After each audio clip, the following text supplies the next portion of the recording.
Olá, eu sou a Albina do canal Mary Scraps e hoje trago-vos a apresentação deste mini álbum scrapbook, mais uma vez, como vão ver, cheio de detalhes, muito interativo. O verso da capa tem uma aba com um bolso sobreposto.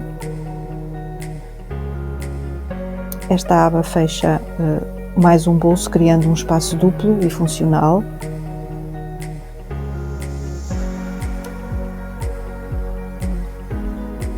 Na primeira página há uma aba grande com este bolso, perfeita para guardar um livreto.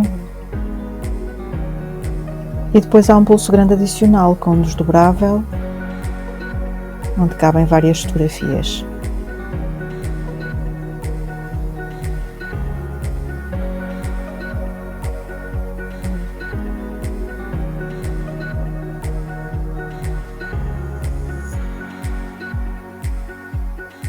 Sempre fotografias de 10 por 15 centímetros.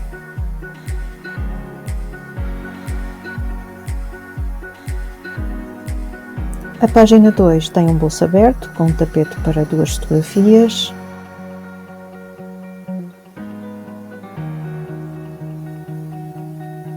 Este espaço pode ser utilizado para destacar uma imagem especial.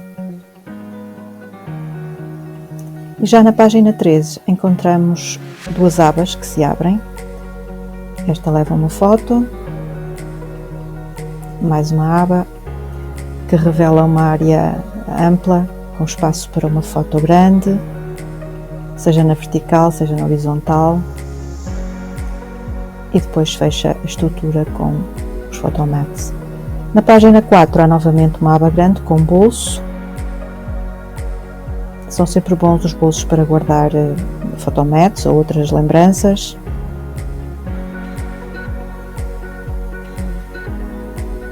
E o verso da contracapa repete a mesma construção do verso da capa.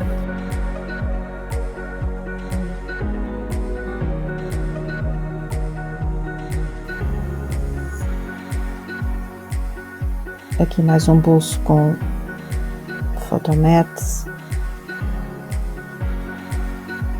Se quiseres um tutorial completo deste scrapbook, diz-me nos comentários.